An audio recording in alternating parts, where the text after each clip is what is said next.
desfalcado. Alguns dias depois, jogando diante da torcida, com gramado novo, na Neoquímica Arena, com um time bem mais reforçado, o Corinthians já dá uma resposta. É claro que o Água Santa é um time muito mais fragilizado do que o Bragantino, mas era importante a gente ver uma reação exatamente por isso. Se o Água Santa é um time inferior tecnicamente, inferior inclusive ao Bragantino, o que o Corinthians precisava fazer? Golear, vencer bem, 3-0. Enfiar 3, boa atuação de bons jogadores, com a sua dupla de ataque funcionando. Era isso que tinha que acontecer e foi isso que aconteceu. Mais do que isso, movimentos importantes a gente precisava ver no sistema tático de Fernando Lázaro. O time contra o Bragantino sofreu especialmente no meio-campo e sofreu na sua defesa quando ficou no confronto direto contra jogadores rápidos, como é o caso do Arthur, por exemplo, em que Gil e Balbuena, mais posicionados, acabaram tendo problemas. O Fernando Lázaro já faz alterações dos jogadores reforçando o time, daqueles que ficaram à disposição, como Renato Augusto e o Yuri Alberto, mas também muda o escopo do time do que se imaginava. Ele retira o Gil e coloca o Bruno Mendes na defesa. Bruno Mendes e Balbuena. Essa foi a defesa escolhida. E eu tenho que dizer para vocês que o Bruno Mendes fez um partidaço. Jogou muito bem. O Bruno Mendes, o uruguaio, termina bem a temporada passada. Ele foi usado, inclusive, em algumas vezes na lateral direita, na ausência do Fagner e do Rafael Ramos, e também entre os defensores quando ele volta na metade do ano de empréstimo do Internacional. E o Inter sente a falta dele até hoje. Os colorados queriam muito que ele permanecesse lá. Ele pegou uma experiência bacana, virou titular lá, quando volta ao Corinthians, volta muito bem. E ele dá uma outra sustentação pela sua juventude e a sua vitalidade. O Bruno é um cara muito intenso, natural aos uruguaios, né?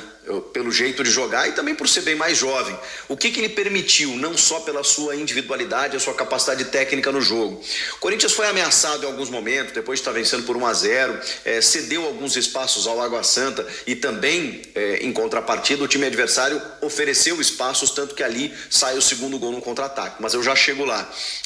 O Bruno Mendes ofereceu também, no modelo tático do Fernando Lázaro, com que o Fagner pudesse subir. Olha, fazia muito tempo que eu não vi o Fagner atacando pelo lado direito, o Fagner ocupando espaço pelo flanco, chegando para fazer o cruzamento como foi do primeiro gol para o Yuri Alberto, o Fagner sendo ofensivo, cruzando a linha divisória do gramado, passando no meio campo, coisa que ele não fazia com o Vitor Pereira. Mas ele só consegue fazer isso porque, primeiro, o Fábio Santos fica mais pelo lado esquerdo e, segundo, porque você tem um jogador, um zagueiro de uma recuperação muito mais rápida, no caso, o Bruno Mendes. Com Gil e Balbuena fica mais difícil. O Fagner tem que ficar um pouquinho mais. E também depende de quem está nesse corredor direito à sua frente para poder fazer a recomposição. Normalmente o Vitor Pereira colocava um jogador ali, seja o Mosquito, seja o Ramiro, seja o próprio Adson. Ele colocava um jogador na direita que tinha que acabar descendo, né, para cobrir o lateral adversário, e o Fagner não passava do meio campo.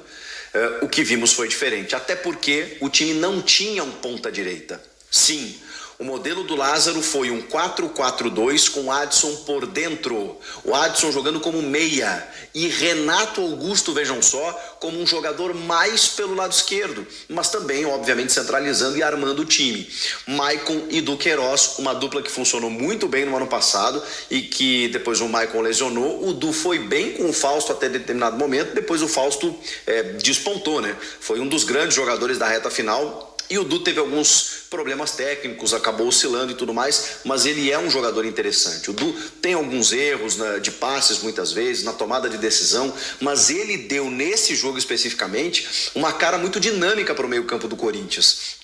Ele permitiu com que o Maicon fosse o jogador mais da combinação pelo lado esquerdo, com a aproximação do Renato, um jogador mais técnico como é o Maicon, e o Du não, o Du foi o motorzinho, à frente da área e também saindo para o jogo. A jogada do segundo gol, quando o Yuri Alberto dispara, é um lançamento do Du em que ele consegue recuperar uma bola na defesa, vence a marcação e lança a bola para o campo de ataque. Ele tem essa capacidade. Muita gente pega no pé do Duqueiroz por isso, porque ele comete alguns erros, mas nunca se omite. É um jogador envolvido demais no jogo e tem esse potencial, essa capacidade de ser um meio-campista completo, de marcar e também sair para o jogo.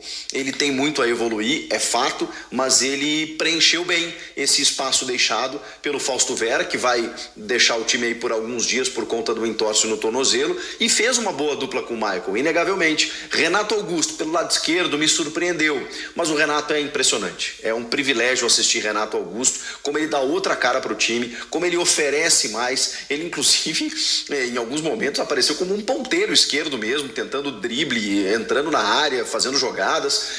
E por quê? Por que ele ocupa esse espaço? Porque o Roger Guedes faz a função de um segundo atacante, mais colado no Yuri Alberto, num 4-4-2. O Corinthians tem uma dupla de ataque, são dois atacantes. O Roger Guedes joga como um segundo atacante. E o Yuri Alberto é impressionante. É impressionante. 21 anos e um fenômeno. Ele tem explosão, ele tem técnica, ele tem inteligência, ele tem finalização, ele tem o cabeceio, ele é um jogador completo. O Yuri Alberto é um achado.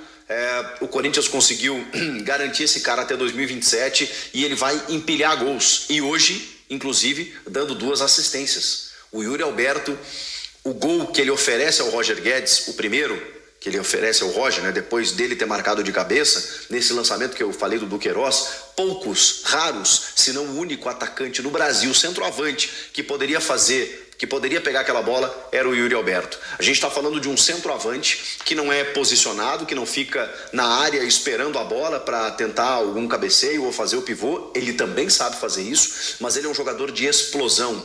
Ele tem a capacidade de pegar a bola no ponto futuro, de vencer a marcação na velocidade, com a bola dominada e ainda assim escolheu o que fazer. Ele estava pelo lado do campo e ele conscientemente centraliza a bola, cruza para trás para encontrar o Roger Guedes. Ele não rifa a bola para a grande área, porque ele sabe que ali ele teria que estar. Então, quando ele está pela ponta, ele tem que encontrar um companheiro. E ele e o Roger têm um entrosamento muito bacana. Quando ele cruza a bola cai no pé do Roger. O Roger, muito inteligente, ele é habilidoso, ele corta o defensor na jogada individual e faz o gol. O Roger Guedes é um jogador que nos irrita, porque ele tem muita qualidade técnica e em vários momentos do jogo ele passa uma imagem de uma displicência. Mas o Roger Guedes, com toda a crítica que eu tenho nesse jeito malemolente dele de ser, eu também reconheço que ele é um baita jogador. E se bem assessorado, e nessa parceria com o Yuri Alberto me parece que a coisa realmente acontece. Eu também preciso dizer que o Roger foi um dos caras que mais sofreu na temporada passada nas mãos do Vitor Pereira, que segundo o próprio Roger Guedes e Yuri Alberto não podiam jogar juntos. Meu Deus do céu, né? A gente engoliu tantas narrativas, tantas historinhas do Vitor Pereira, que não vou agora desconstruir o trabalho dele por completo, porque ele tem coisas boas sim na temporada passada, mas ele também